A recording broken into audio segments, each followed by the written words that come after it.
Dans une chambre au 6e, un coquillage est posé sur la table. Soudain, il se met à chanter. L'homme est réveillé par le bruit de la mer. Il voit le coquillage et lui sourit. Il veut le prendre avec les mains, mais le coquillage s'enfuit. Et l'homme, assis sur son lit, regarde le réveil matin. Avec ses oreilles, il entend la sonnerie. Il secoue la tête pour chasser le bruit, mais la sonnerie continue. L'homme se lève. Il est tout nu. Un homme comme les autres, sauf qu'il est bossu. Il ouvre la fenêtre. Il se penche. Il enjambe. Il se jette. « Un homme à la mer, dit le concierge en balayant le corps. Drôle d'immeuble. » Le facteur sonne à l'entresol. Il tient une lettre à la main. La porte s'ouvre. Un barbu passe la tête. La lettre s'envole. « Qu'est-ce que c'est ?» demande le barbu. « Rien, dit le facteur. Une lettre. » Les écrits s'envolent. Les paroles restent. « Ah !» dit le barbu. Il ferme la porte et se rendort. Et sa petite barbe sur le drap, c'est comme un gros rat angora. Drôle d'immeuble. Au 4e, sur la cour, un enfant joue avec des allumettes. Il met le feu à son père. Un peu plus tard, la mère arrive. Ça sent le caoutchouc grillé. Qu'est-ce que tu as encore fait? C'est rien. Les bretelles à papa. Où est ton père? Je ne sais pas, maman. Je ne sais pas. La mère cherche et l'enfant fait semblant de chercher. Brave petit cœur. Soudain, la mère voit le cendrier plein. C'est fou comme cet homme peut fumer. Ça coûte cher et ça ne sert à rien. Elle prend le cendrier et dans la cuisine, l'enfant la suit. Cendrier vidé à la poubelle, délicieuse petite aquarelle, liquidation du paternel. Paix à ses cendres, dit l'enfant, il me battait. Qu'est-ce que tu dis? Je te demande si je peux descendre. Pourquoi faire? Pour voir si des fois papa n'est pas resté au bureau de tabac. Va, dit la mère, et l'enfant s'enfuit. Il glisse sur la rampe de l'escalier et sous le porche, il disparaît. Drôle d'immeuble, situé boulevard Pasteur. C'est dans cet immeuble que, pieusement, demeure le Pasteur Boulevard. Il paie régulièrement son loyer au 3e sur la rue et il élève des chiens enragés. Soudain, on frappe. Il ouvre et recommence les hurlements. Drôle d'immeuble. C'est M. Clapotis, l'homme qui a eu des malheurs, et il engueule le pasteur. « Ernest de ton prénom, pasteur de ta profession, pourquoi élèves-tu tes chiens enragés? Pourquoi la nuit veux-tu les forcer à prier? Pourquoi leur parles-tu en latin quand ils ont envie d'aboyer? Laisse-les tranquilles, fous-leur la paix. » Et le pasteur veut s'expliquer, mais Clapotis, le voisin du dessus, regarde le pasteur en dessous et il crie « Ça va, je connais. Il y en a qui élèvent des enfants, d'autres qui élèvent des poulets ou des vaches.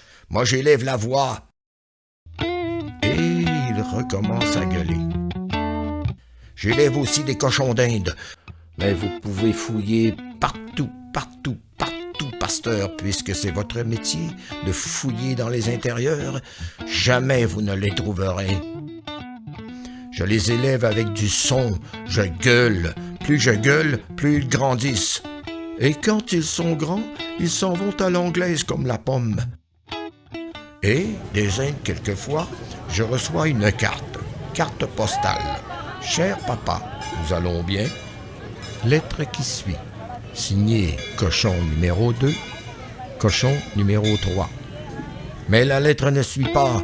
Alors je grimpe sur la tour et je gueule à l'ingratitude et je miaule à la solitude. Et plus je gueule, plus ils se foutent de ma gueule là-bas au Bengale dans les Indes, les sales petits cochons d'Inde.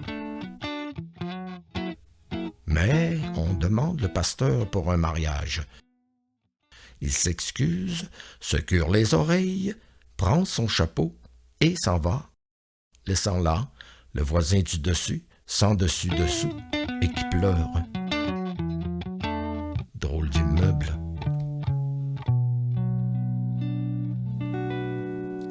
C'est au 4e qu'elle habite, la jolie petite Marguerite.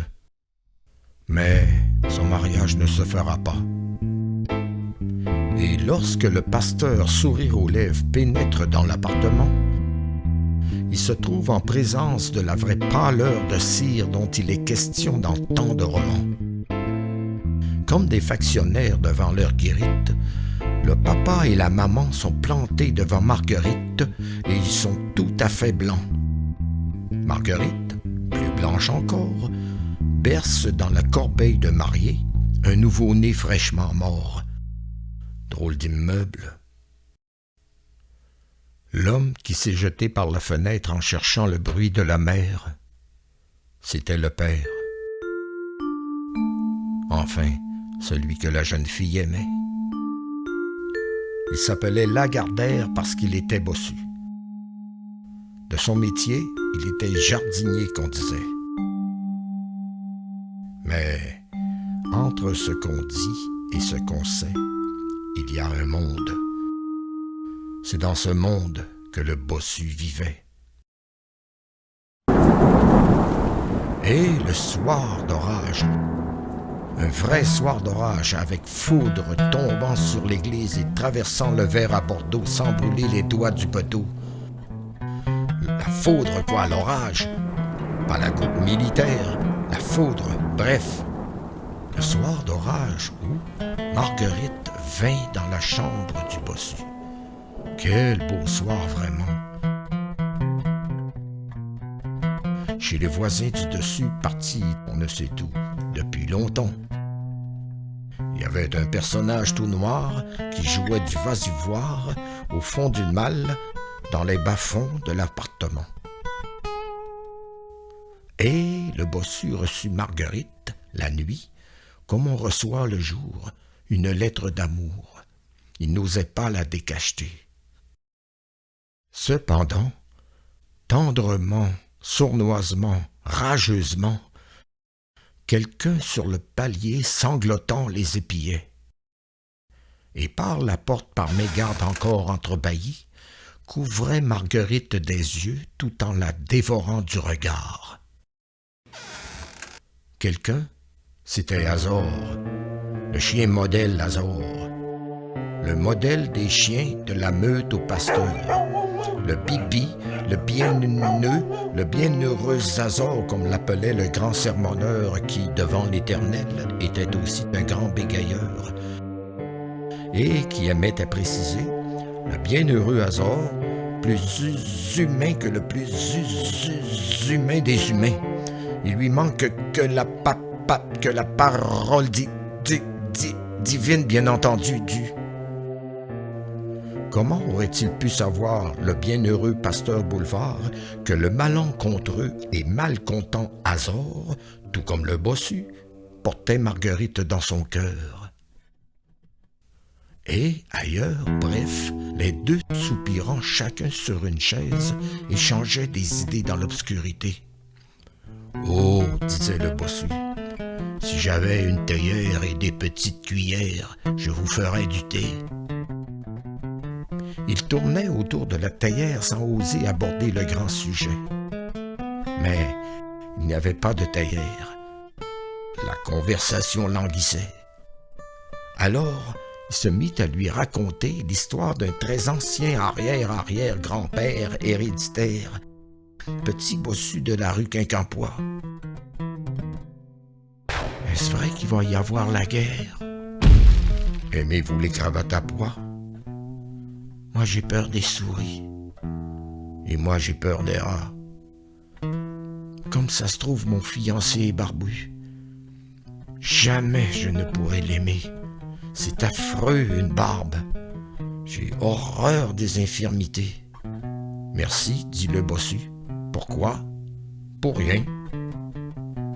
Et il se met à songer que, malgré toutes les précautions prises, un jour elle saura.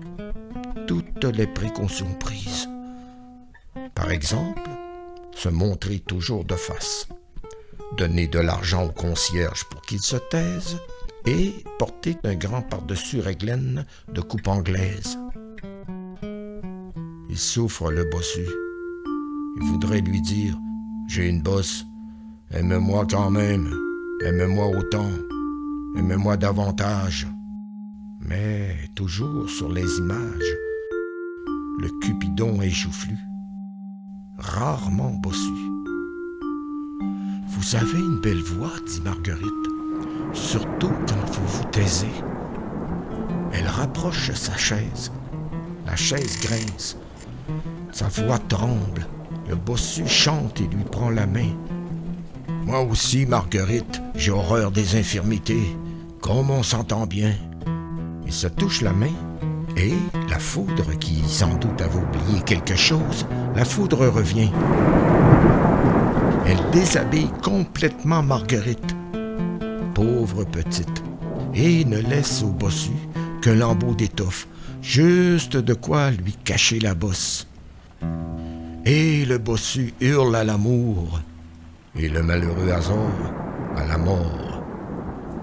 Et le père Clapotis court dans les corridors, une carte postale à la main. Cochondin 86, drôle d'immeuble.